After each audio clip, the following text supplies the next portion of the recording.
وبركاته. الحمد لله وحده والصلاة والسلام على من لا نبي بعده.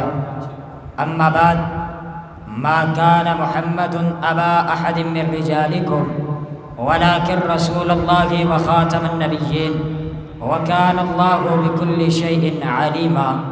صدق الله العظيم. میرے معزز اور محترم اساتذہ اکرام اور عقیدہ ختم نبوت کے پہرے داروں، عقیدہ ختم نبوت اسلام کے عقائد میں باقی عقائد کی طرح بنیادی حیثیت رکھتا ہے، اور علماء اہل حدیث نے جس طرح اپنے دین کے دفاع کے لیے قربانیاں دی ہیں، اسی طرح علماء اہل حدیث نے عقیدہ ختم نبوت کے دفاع کے لیے بھی قربانیاں دی ہیں. اپنے تو اپنے رہے، واللفظ ما شہدت به الاعداء، بیگانوں نے بھی قربانیاں، بیگانوں نے بھی یہ بول کر گواہیاں دی ہیں. آئیے حضرات میری توجہ کریے.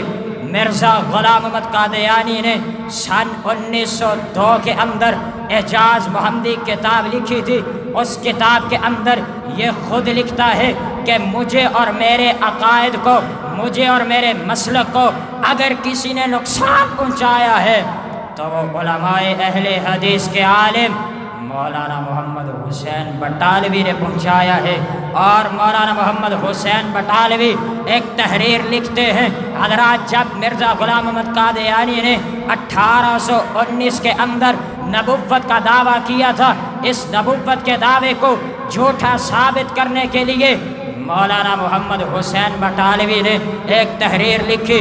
اس تحریر کو لے کر اپنے استاد محترم مولانا محمد حسین محدث دہلوی کے پاس لے کر کے گئے، دستخط کروائے. دستخط کروانے کے بعد یاد رکھو، مولانا محمد حسین محدث دہلوی وہ پہلے شخص ہیں، وہ پہلے عالم ہیں اہل حدیثوں کے جنہوں نے مرزا غلام احمد قادیانی پر کفر کا فتویٰ لگایا تھا. اور مولانا محمد حسین بٹالوی نے کہا تھا، مرزا سن لے، تو کافر ہے، تو بےمان ہے، تو لعنتی ہے، تو کذاب ہے، تو ختم نبوت کا ڈاکو ہے، لیکن تو نبی نہیں ہے، رسول بھی نہیں ہے. کیوں؟ امام کائنات کی حدیث ہے، انا خاتم النبیین لا نبی بعدی. آئیے حضرات محترم، میں اپنے مسلک کے ایک اور ہیرے کا نام لینا چاہتا ہوں، میں اپنے مسلک کے ایک اور پھول کا نام لینا چاہتا ہوں.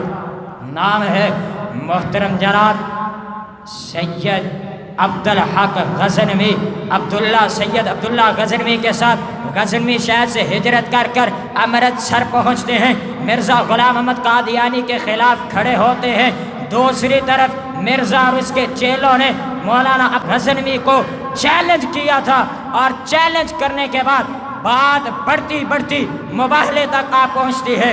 دونوں کے مابین امرتسر کی گراؤنڈ میں لوگوں کے سامنے مباہلہ ہوتا ہے، جس مباہلے کے بعد نتیجہ یہ نکلتا ہے کہ مرزا غلام احمد قادیانی عبدالحق غزنوی کی زندگی کے اندر لاہور کا شہر ہے، رام گلی ہے، حمدیہ بلڈنگ میں ہیضے کی حالت میں مبتلا ہو کر بیت الخلاء میں مر جاتا ہے.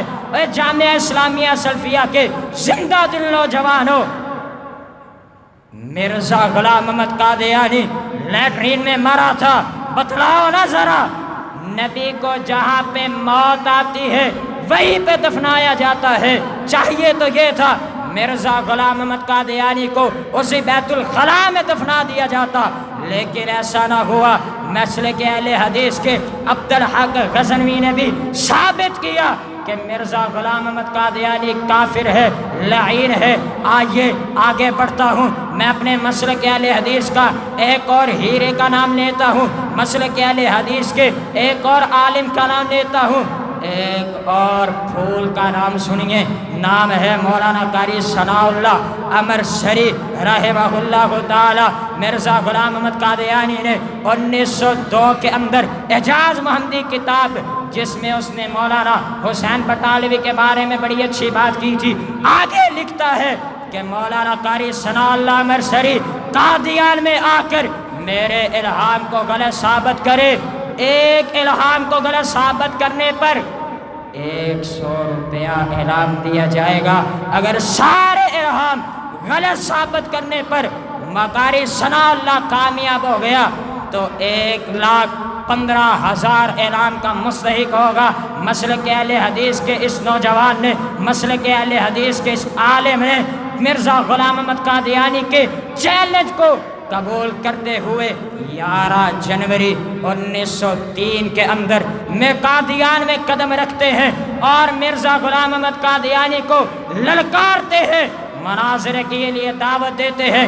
جب مرزا غلام احمد قادیانی کو خبر ملتی ہے کہ قاری ثناء اللہ قادیان میں پہنچ چکے ہیں تو مرزا غلام احمد قادیانی قادیان سے فرار ہو جاتا ہے، بھاگ جاتا ہے اور ایک خط قاری ثناء اللہ امرسری کے ہاتھ میں، کسی کے ہاتھ قاری ثناء اللہ امرسری کے پاس بھجواتا ہے، جس خط کے اوپر یہ لکھا ہوتا ہے کہ مرزا غلام احمد قادیانی نے، مرزا غلام احمد قادیانی کو اس کے رب نے ٹیچی فرشتے کے ذریعے، واہ میں قربان جا لانتی، تیرے فرشتے کا نام ٹیچی اپنی طرف سے تو نے بنایا، کہتا ہے کہ ٹیچی فرشتے کے ذریعے میرے رب نے مجھ پر وحی کر کے بتایا ہے کہ مرزا غلام احمد قادیانی کوئی مباہلہ نہیں کرے گا، کوئی آج کے دن مقابلہ نہیں کرے گا، لہٰذا میں آج کے دن نہ مقابلہ کرتا ہوں نہ کسی چیلنج کو قبول کرتا ہوں۔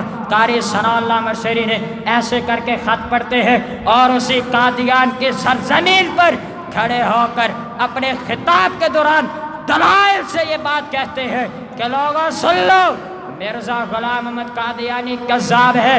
کفر کا فتویٰ قاری ثناء اللہ امرسری بھی اس پر لگاتے ہیں۔ جامعہ اسلامیہ سلفیہ کے طالب علموں یاد رکھنا، مرزا غلام احمد قادیانی جھوٹا تو تھا، کذاب تو تھا، لعنتی تو تھا، بے ایمان تو تھا، ختم نبوت کا ڈاکو تو تھا، لیکن نہ وہ رسول تھا نہ نبی تھا۔ کیونکہ ہم نے امام کائنات کی حدیث کو پڑھا ہے۔ امام کائنات نے فرمایا تھا انا خاتم النبیین لا نبیہ، بولو لا نبیہ، بعدی، میرے بعد کوئی نبی نہیں آئے گا۔ حضرات، جب تک ہمارے جسم میں جان رہے گی، منہ میں زبان رہے گی، ہم ختم نبوت کا دفاع کرتے رہیں گے اور ختم نبوت کے گستاخوں سے لڑتے رہیں گے انشاءاللہ۔ میری زندگی کا مقصد تیرے دین کی سرفرازی، میں اسی لیے مسلمان، میں اسی لیے نمازی۔ وآخر دعوایا ان الحمدللہ۔